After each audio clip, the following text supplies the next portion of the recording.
Evangelho de João, capítulo 15, do verso 12 até o verso 17.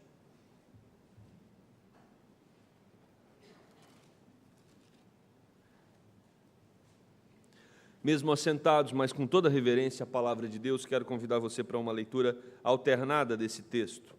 João 15, 12 a 17. Diz assim: O meu mandamento é este, que vos ameis uns aos outros, assim como eu vos amei.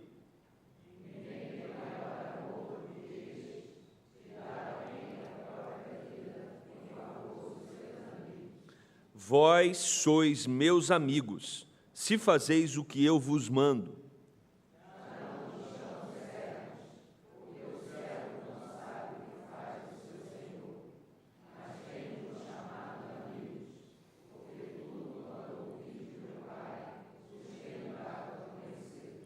Não foste vós que me escolhestes a mim, pelo contrário, eu vos escolhi a vós outros e vos designei para que vades e deis fruto, e o vosso fruto permaneça, a fim de que tudo quanto pedirdes ao Pai em meu nome, Ele vô-lo conceda, juntos.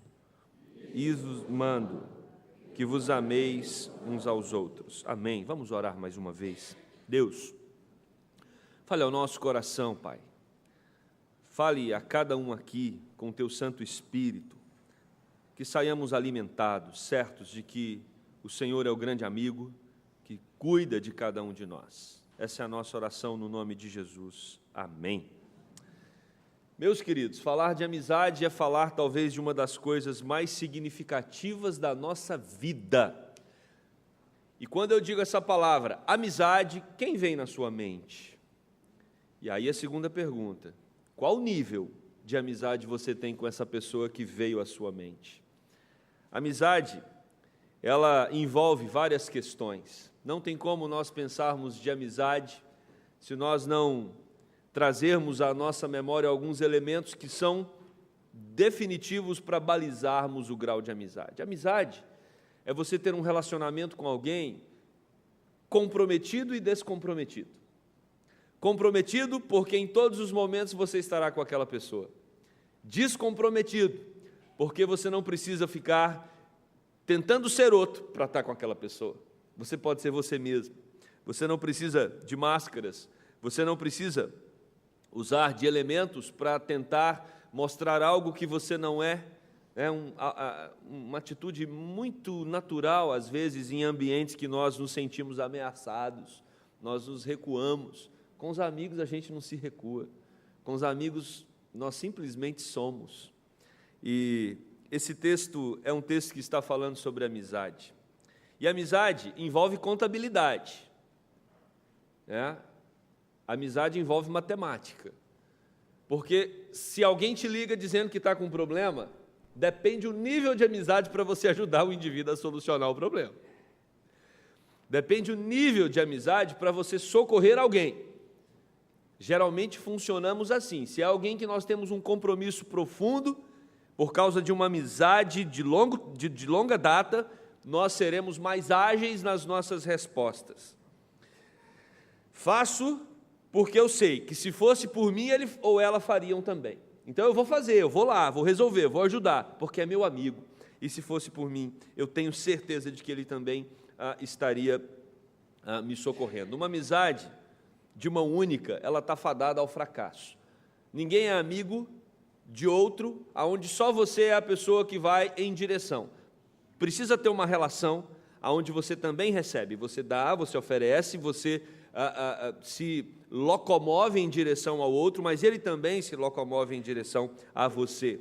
E Sócrates, quando ele fala sobre amizade, o filósofo, ele vai dizer: para conseguir a amizade de uma pessoa digna, é preciso desenvolvermos em nós mesmos as qualidades que aquela pessoa que nós queremos ser amiga dela tem. Quando nós queremos ser amigo de alguém, nós precisamos desenvolver as qualidades que essa pessoa tem. Nós estamos diante de um texto que João está narrando a respeito de um momento íntimo entre eles e Jesus. O Evangelho de João é dividido em dois blocos. O primeiro bloco, até o capítulo 12, é um bloco onde Jesus está com várias pessoas exercendo o seu ministério, mas a partir do capítulo 13 do Evangelho de João, nós percebemos que Jesus está com seus amigos. Jesus vai para um encontro mais íntimo, porque também nos momentos mais difíceis, a multidão não nos ajuda muito. Nos momentos mais difíceis, nós nos recolhemos com os nossos amigos. E Jesus está no final do seu ministério, e o que ele tem adiante é a cruz. Então ele chama os seus amigos para uma conversa íntima.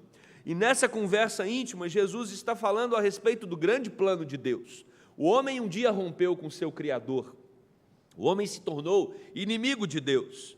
Éramos a imagem e semelhança, nós tínhamos um vínculo de amor e vida, andávamos à tarde com Deus, e quando eu digo andávamos, é porque Adão e Eva, eles eram os nossos representantes.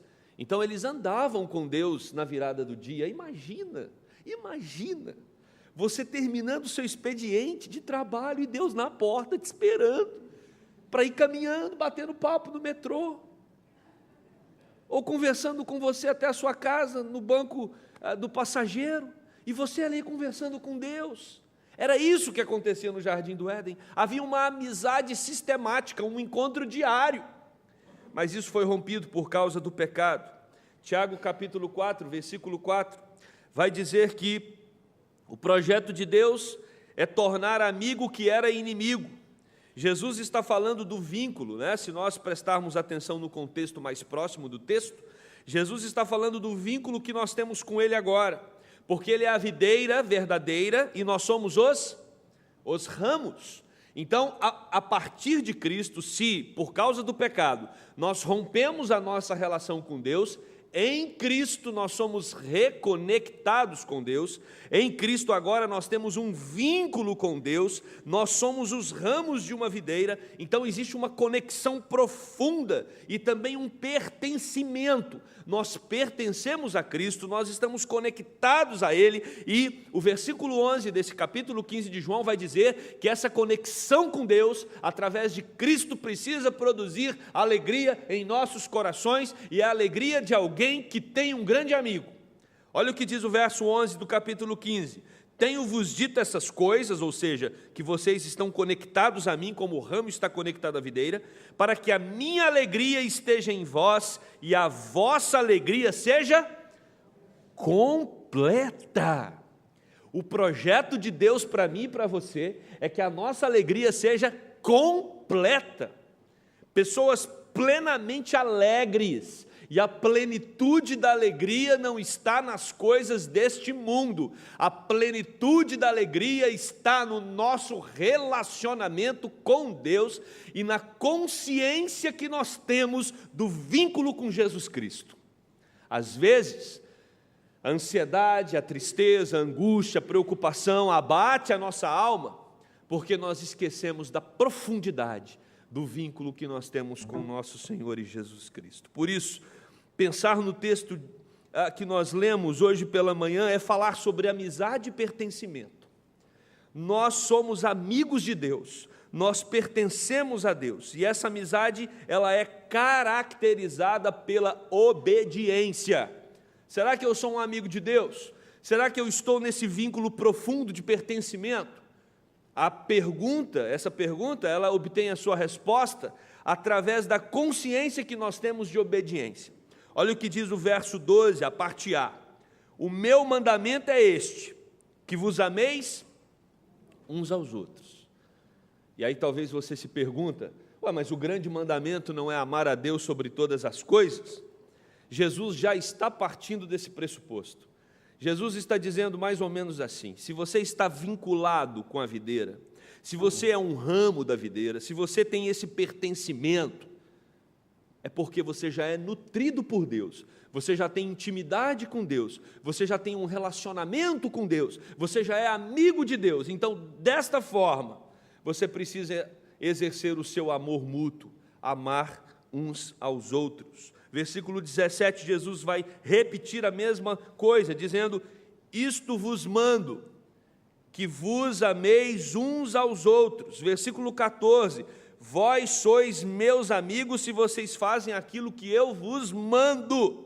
E aí, meus irmãos, nós precisamos então entender que não há como falarmos que somos amigos de Deus se nós não temos um relacionamento com o próximo marcado e regado pelo amor. Uma pessoa mal-humorada, uma pessoa individualista, uma pessoa que não consegue enxergar o outro como objeto do seu amor, essa pessoa, ela tem certamente dificuldade de se autodefinir como um amigo de Deus.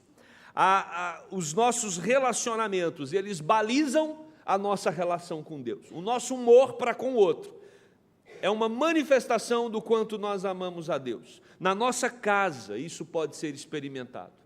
O quanto um adolescente, o quanto uma criança, o quanto um jovem tem dificuldade de honrar e obedecer os seus pais, isso naturalmente manifesta a dificuldade que ele tem de ser amigo de Deus. Porque um adolescente, uma criança, um jovem que ama a Deus, vai honrar os seus pais.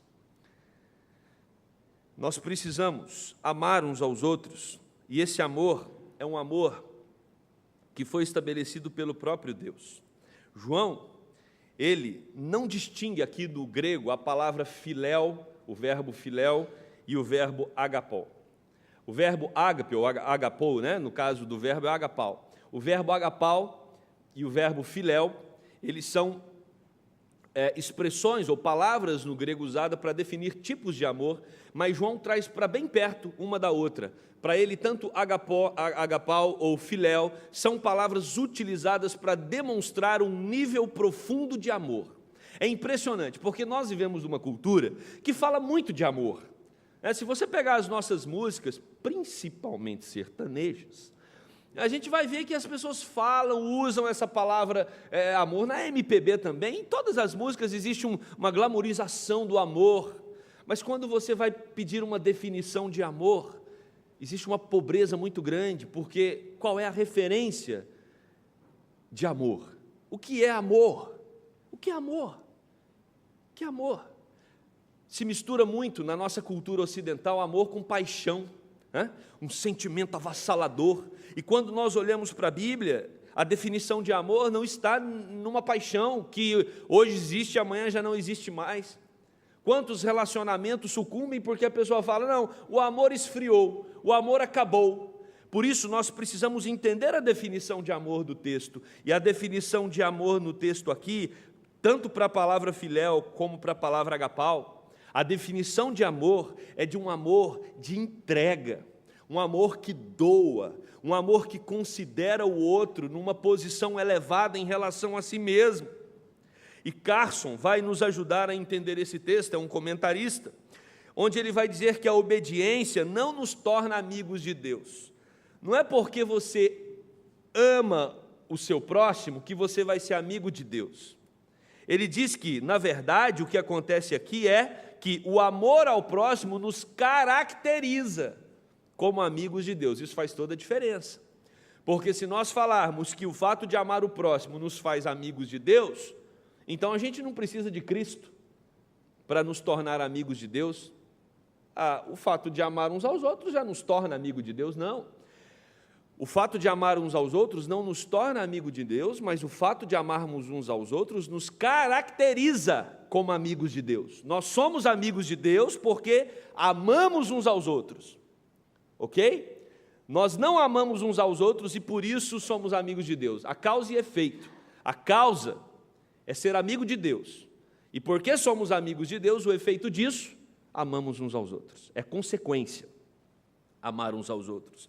Carson vai deixar isso claro, para que ninguém pense que pelas obras possa se tornar um amigo de Deus. Outra característica dessa amizade e desse pertencimento é que ela está padronizada em Cristo. Como eu devo amar o meu marido? Como eu devo amar a minha esposa? Qual é o padrão? De que forma e qual a expectativa ele ou ela precisa criar? De que forma devo amar os meus filhos, os meus pais, as pessoas da igreja, as pessoas com quem eu convivo? Qual é o padrão? Qual é o modelo? Qual é o exemplo? E aí nós olhamos para a pessoa de Jesus Cristo. Versículo 12, parte B, Jesus diz, assim como eu vos amei. Parte A, ele diz, amai-vos uns aos outros. De que forma, Jesus? Assim como eu vos amei. Irmãos, isso complica tudo. Isso complica tudo. Porque aqui Jesus está dizendo: olhem para a minha vida, para o meu ministério, para o meu comportamento, para a minha atitude, para os meus pensamentos, para aquilo que eu expus durante o meu ministério. Vejam de que forma eu agi para com o outro, e aí vocês devem seguir o mesmo caminho. E, meus irmãos, quando nós lemos os evangelhos, quando nós observamos o ministério público e particular de Jesus Cristo, nós percebemos que o amor dele foi um amor profundo para com o outro. Havia um envolvimento e um compromisso de Jesus com o outro.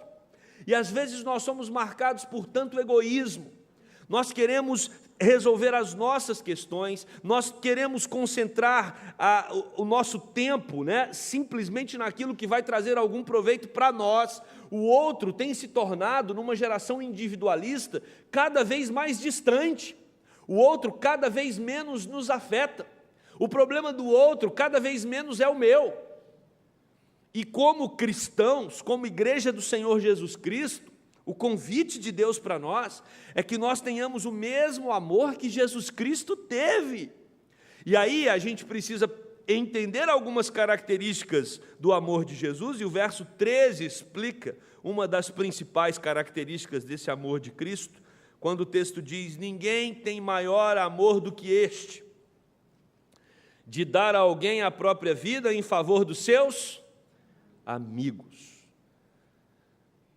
Às vezes você tem muita alegria em dedicar um tempo para o seu amigo, para a sua amiga. É muito bom encontrar com os nossos amigos. É muito bom parar com eles ali em alguma circunstância, que seja no restaurante, que seja em casa, e você, sem se preocupar com o tempo, com o horário, conversar e trazer assuntos à memória e ficar ali por horas. É muito bom.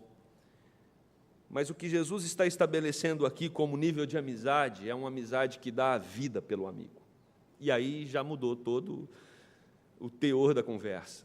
É quando você está disposto a abrir mão da sua própria vida em prol do seu amigo. E Jesus está dizendo que o amor dele é um amor caracterizado por alguém que dá a vida pelo seu amigo. Alguém que dá a vida pelo outro.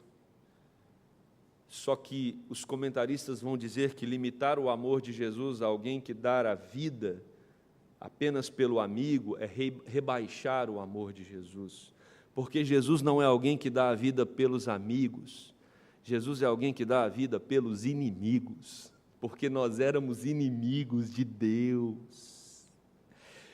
Nós éramos inimigos de Deus, nós não estávamos interessados no encontro com Cristo, nós não estávamos interessados em uma relação íntima com Cristo, nós não estávamos interessados em Cristo, nós não queríamos saber nem dele, nem do seu amor, vivíamos rebeldes, vivíamos andando de um lado para o outro sem querer saber desse Deus, mas Ele nos amou, e Ele, por nos amar, Ele morre numa cruz e paga uma conta impagável, que nós não teríamos condições de pagar.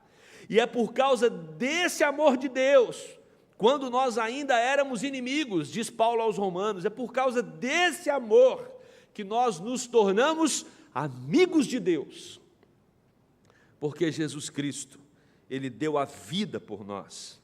Não acessamos alguns aspectos do amor de Cristo, é claro. Pastor, dá para a gente amar como Jesus amou em todos os níveis? Claro que não. O amor de Jesus era um amor infinito. A gente nunca vai conseguir amar alguém infinitamente, por mais que digamos isso em alguma poesia. O amor de Jesus era um amor soteriológico, amor para a salvação. Você pode amar uma pessoa, mas você, por causa do seu amor, não é capaz de salvá-la. O amor de Jesus foi substitutivo. Ele pagou uma conta que nós não teríamos condições de pagar na cruz do Calvário. Mas a natureza do amor de Cristo também é ressaltada pelo amor sacrificial. E aí, meus queridos, se você quer amar, não tem como amar como Cristo se você não aprender a arte do sacrifício. E sacrifício aqui não é só morrer pela outra pessoa, no sentido de dar a vida por ela de maneira completa, ou você morrer de fato, mas é você a cada dia mortificar a si mesmo em prol do outro, servindo o outro, procurando cada vez mais honrar aqueles que estão ao seu redor. Essa amizade é uma amizade que vai gerar uma intimidade. É isso que o texto nos mostra. À medida que nós aprendemos a amar como Jesus nos amou, nós nos tornamos ramos compatíveis com a videira. E quanto mais nós que somos ramos, nos tornamos compatíveis com a videira que é Cristo, mais o nome de Deus é glorificado através de nós. E um ramo saudável é um ramo que produz frutos.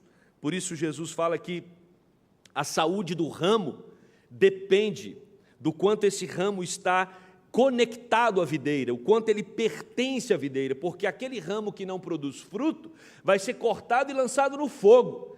Mas um ramo que está envolvido com Cristo, esse ramo vai produzir muitos frutos, porque é um ramo que tem intimidade com a videira. Versículo 15 diz: eu já não chamo vocês de servos ou escravos, porque o servo não sabe o que faz o seu senhor, mas eu tenho vos chamado de amigos, porque tudo quanto ouvi de meu Pai, vos tenho dado a conhecer. Amigo é aquele que tem acesso a informações que outras pessoas não têm. Amigo é aquele que tem acesso a fragilidades da nossa alma. Tem dia que nós estamos com uma angústia, que nós estamos com um nó, que nós estamos com a alma numa situação, e a gente pensa em falar com alguém, a gente procura na mente alguém para simplesmente sentar, e naquele momento ali, minutos ou talvez horas, a gente poder pôr para fora tudo aquilo que nos angustia. E sabe o que às vezes torna isso pior? É quando não vem ninguém na mente, porque as pessoas estão ocupadas demais. As pessoas estão ocupadas demais. Nós, como pastores, é recorrente na nossa vida e no nosso ministério, quando alguém vem para se aconselhar, ficar se justificando enquanto aconselha. Eu estou tomando o tempo do senhor, né? O senhor poderia estar fazendo alguma coisa. Já é uma neurose coletiva, achar que o fato de outro estar parando para te ouvir é como se você estivesse tirando do outro a oportunidade dele estar fazendo coisas para ele.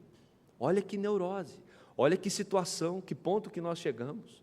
Ninguém tem tempo para ninguém, às vezes acontece até dentro da estrutura familiar, aonde pais não conseguem parar e dizer para os filhos: vamos conversar, e essa conversa fluir.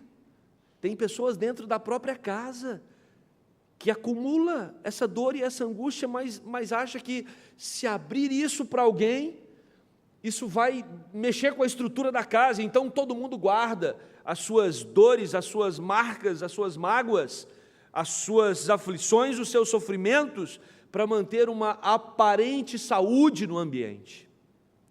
Enquanto Jesus Cristo nos ensina que saúde significa intimidade. Intimidade significa dizer aquilo que está no coração. Amigo é para isso. Amigo é aquele que você pode sentar com ele e mostrar para ele exatamente como está dentro de você.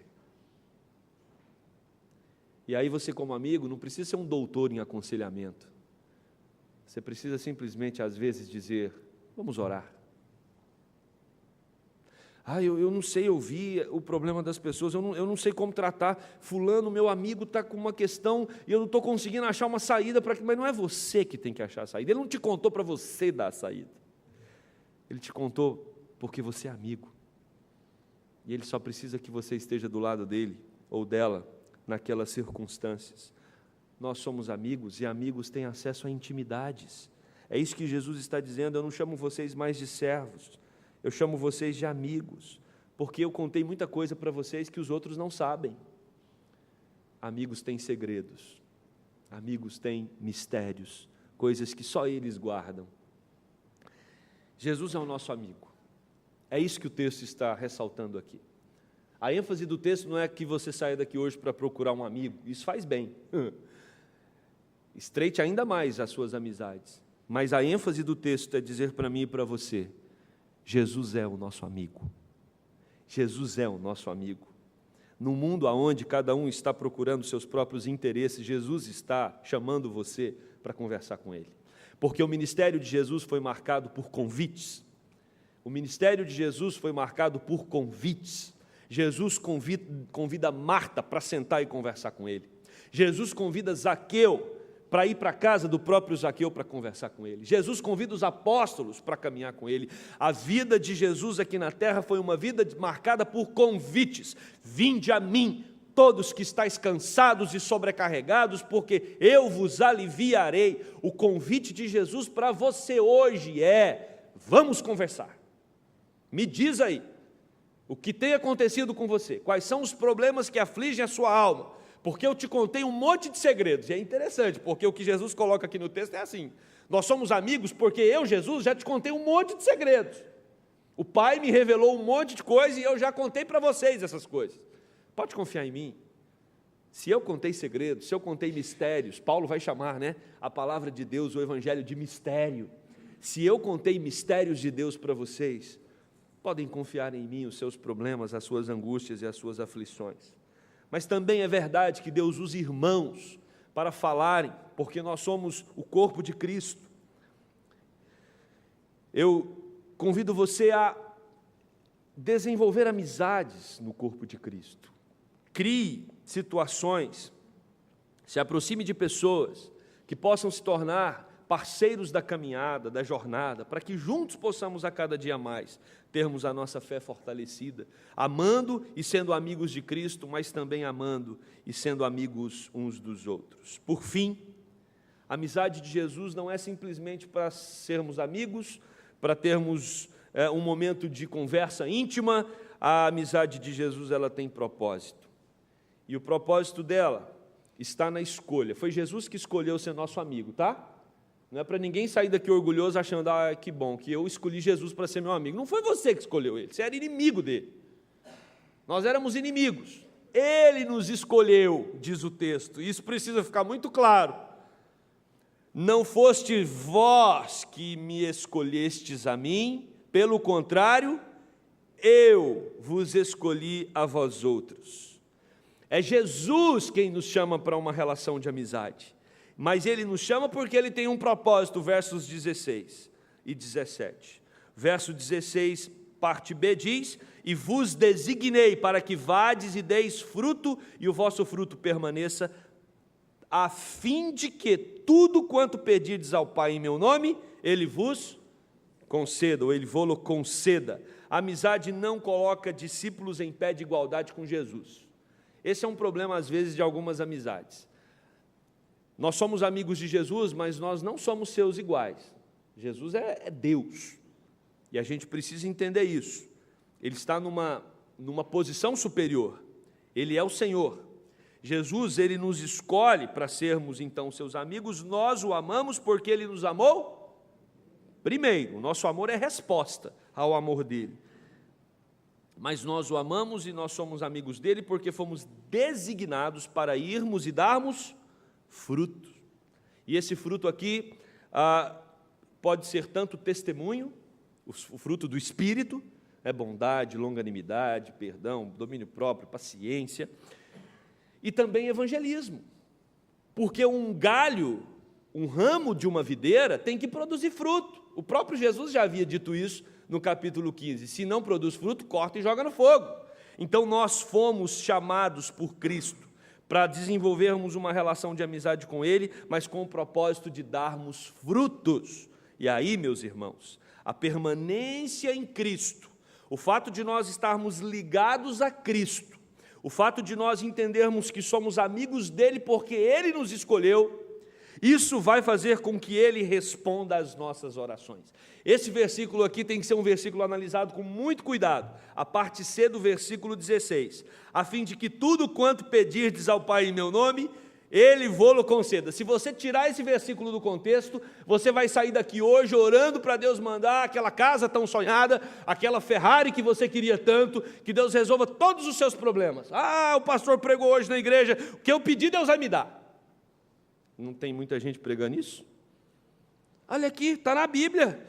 Tudo quanto pedirdes ao Pai em meu nome, Ele vô-lo conceda. Está aqui, não está aqui? Então, o que você pedir, você vai ganhar? Não. Não, porque você não pode tirar o versículo do contexto. Tudo que você pedir em nome do Pai, para que você dê fruto, você vai receber. Toda capacitação do Espírito Santo, para que você seja um ramo frutífero, você vai receber. Nós precisamos respeitar o contexto.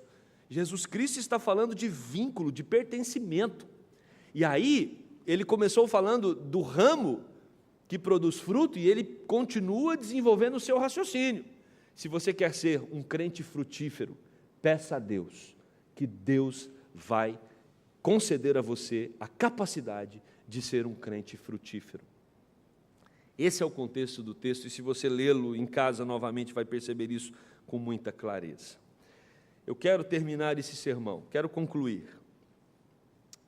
Voltando à frase de Sócrates, que disse: para conseguir a amizade de uma pessoa digna, é preciso desenvolvermos em nós mesmos as qualidades que naquela pessoa nós admiramos. Se você quer ser um amigo de Jesus, você precisa desenvolver as qualidades que Cristo tem, as qualidades que Jesus tem, para que esse relacionamento se torne um relacionamento cada vez mais solidificado. Olhe para o Evangelho, olhe para Jesus e ame aqueles que estão ao seu redor. Não para que você seja amigo dele, mas porque você é amigo dele. Tenha uma vida marcada pelo amor. Num mundo que prega tanto ódio, seja uma pessoa amorosa. Num mundo com tanta indiferença, seja um indivíduo diferente. Num mundo onde as pessoas estão cada vez mais distantes e individualistas, aproxime-se do outro. Aproxime-se do outro. Queira ter amigos, queira estabelecer vínculos, não se isole. Nós não fomos chamados para vivermos isolados dos nossos pequenos mundos, nós fomos chamados para nos envolver com esse mundo, para que de alguma forma nós possamos dar frutos, testemunhar o amor de Cristo, falar do amor de Cristo, espalhar o amor de Cristo, como tem sido o propósito dessa igreja há tanto tempo. Que Deus nos ajude a cada vez mais a recorrermos a Ele como nosso grande amigo, que nos consola, que nos fortalece, que nos anima, mas também que é referência para nós de amor e de amor ao próximo. Amém? Vamos orar. Querido Deus, muito obrigado, porque estamos aqui na Tua casa. Obrigado, Deus, porque em Cristo nós podemos chamá-lo de amigo. Já não somos mais servos, porque o Senhor revelou o Teu grande amor, revelou os Teus mistérios para conosco, através de Jesus Cristo.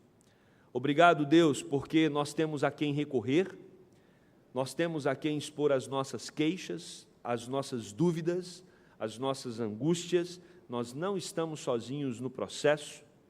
Obrigado, Deus, pela segurança e pelo conforto da amizade que nós temos com o Senhor. Mas, Deus, também nos ajude a entender a responsabilidade dessa amizade. Responsabilidade que nos convida para amar ao nosso próximo. Amar aquele que é diferente. Amar aquele que, às vezes, não comunga dos mesmos pensamentos que nós. Nos ajude, Deus, a amá-los como Cristo nos amou, para que em nós o Teu nome seja glorificado. Essa, Deus, é a nossa oração, e esse texto diz que quando nós oramos por isso, o Senhor vai nos atender. E a nossa oração é para que o Senhor nos ajude a viver como ramos da videira que é Cristo. É em nome dele que oramos. Amém e amém.